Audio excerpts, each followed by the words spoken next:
All right, so let's review some of what we had discussed last week. Now, again, last week, remember, we were discussing the importance of accounting, right? And we kind of covered some basic general things, the differences between proprietorships and corporations and things of that nature. This week, we looked at transactions and the importance of the accounting equation. And remember, what is the accounting equation? And why is it important? Well, the accounting equation is assets, in this case symbolized from the A, equals liabilities plus owner's equity. So we'll want to keep that in mind as we go through our example here that we're going to look at.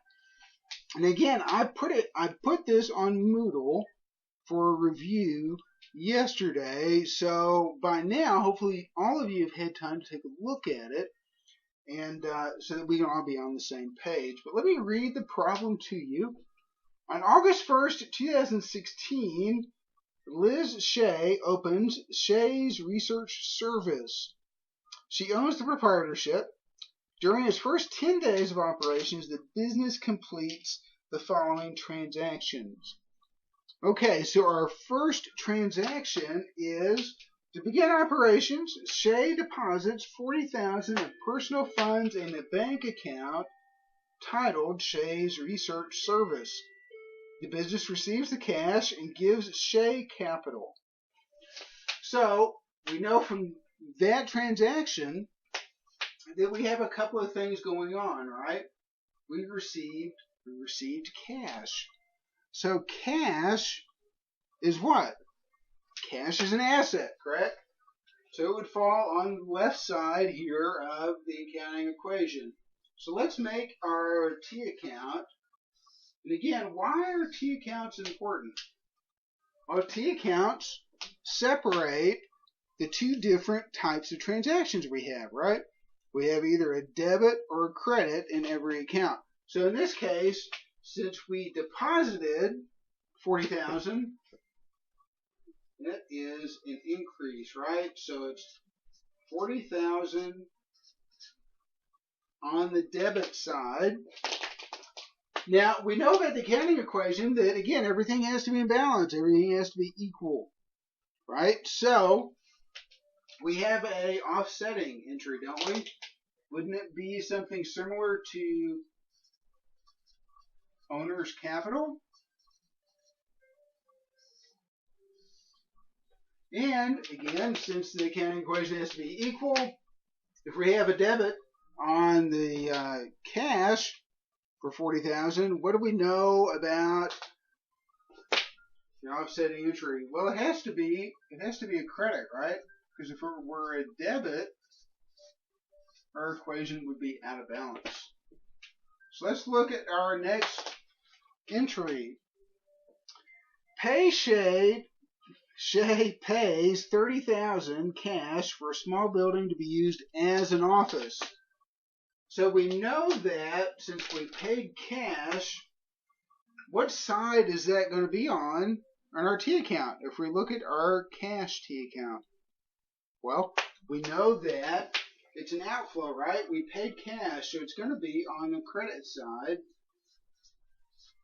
And if it's on the credit side, our offsetting entry has to be what?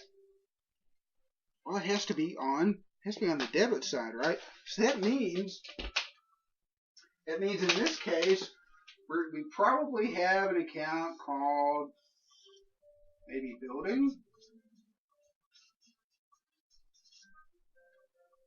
So we know that if we credited cash for $30,000, we're going to have to debit our building account for $30,000.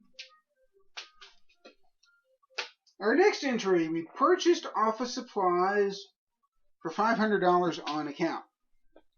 So, as you begin your accounting career, you'll begin to realize the importance of kind of looking for keywords, indicators, if you will, of what's going on in the transaction. For in this case, we know that since we're told that we paid, we purchased office supplies for $500 on account, is it going to have anything to do with our cash account?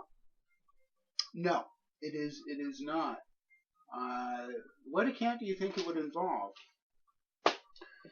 Well, it would involve our accounts payable account. So we want to have our accounts payable over here.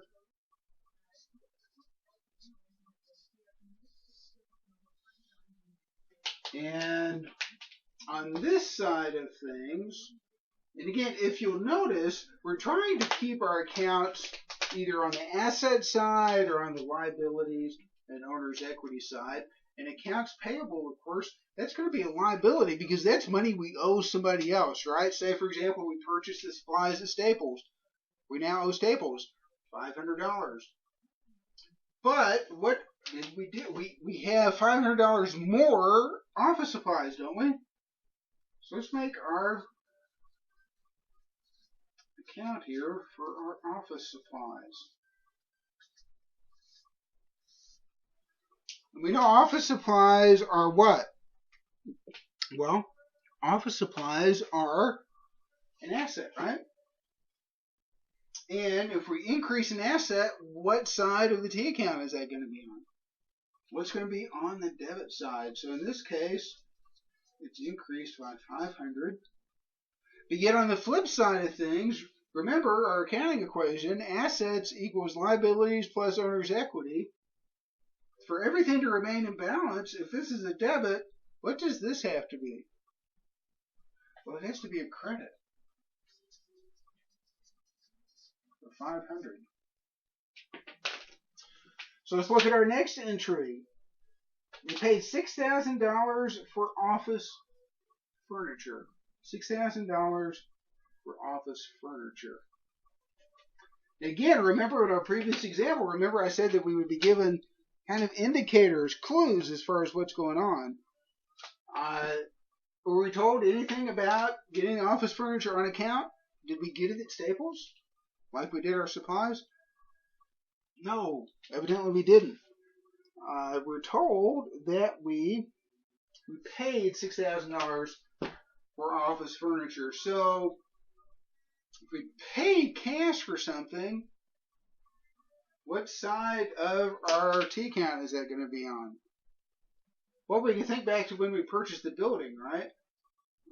We purchased that for $30,000. Our office furniture was not nearly that expensive, thank goodness, at $6,000. But what do we have more of now than we did before? Well, we have $6,000 more of office furniture, correct? And office furniture is what? What is office furniture? Office furniture is, in most cases, an asset, right? So if we increase an asset, what side of the T account is that going to be on? Well, it's probably going to be on the debit side, right? And let me rephrase that. There's not any probably about it. If we increase an asset account, it's going to be on the debit side. There's not any conjecture about that at all. So our next entry, we paid $150 on account for the accounts payable that we created when we got our office supplies. So again, using our same example that we had, we paid $150. So it's going to be on the credit side of cash, remember? Now this is where it kind of gets tricky. Now remember, we increased our accounts payable when we purchased office supplies. If we decrease our accounts payable when we make the payment, we're going to credit it, right? So I don't guess it's really that tricky. But we made a payment of $150 for our accounts payable. In our last entry, the owner withdrew $1,000 for personal use. So this would involve cash, wouldn't it? $1,000. And what other account would that involve? Well, it would involve withdrawals, wouldn't it? So we want to put owners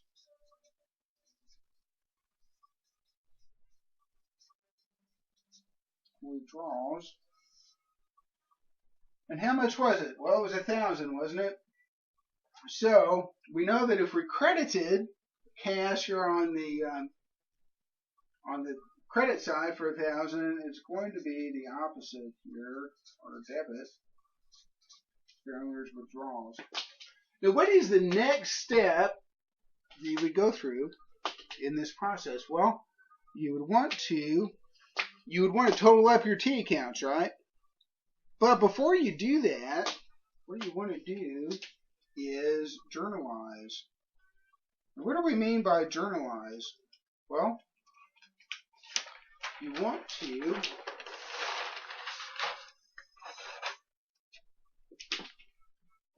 this is actually what would occur as the transaction occurred in what's called the book of original entry, or your general ledger. So let's look at how that is done. Going back to our first example, we weren't told the actual date on this, so let's just say it happened on August the 1st. We were given that much, weren't we, that it happened in the month of August. So this is where we had made the original deposit for $40,000, right? So it would be cash. Remember, it was a debit, wasn't it? For $40,000. You always want to list your debit first. So in this case, again, it would be cash. So our offsetting entry would be owner's capital by the same amount, correct? At $40,000. And our next step is extremely important. You want to leave a detailed description of the transaction. So this would be something to the tune of what? Owner's investment?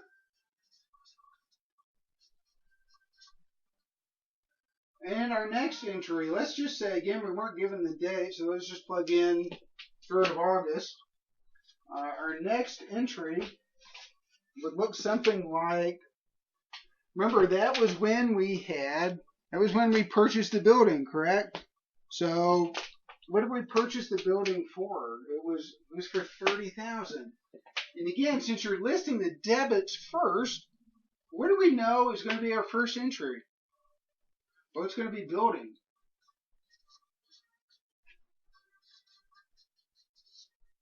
And our amount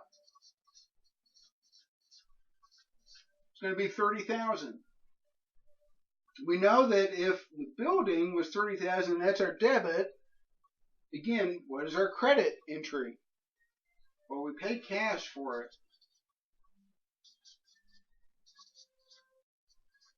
And our entry would be $30,000. And our description would be something to the nature of office building, maybe?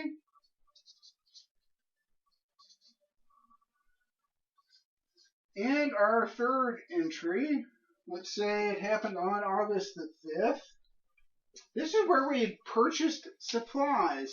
And again, we're listing the debits first. So that would be office supplies. And it's important to make the distinction, is it not, that it's office supplies, because your company, you may purchase supplies for more than one type of thing. You may have more than office supplies. You may have manufacturing supplies. You may have delivery supplies. So it's important to keep those separated. So our supplies were 500. And how did we get our supplies? Well, our supplies were received by putting them on account. And putting something on account is creating a liability. So in this case, it was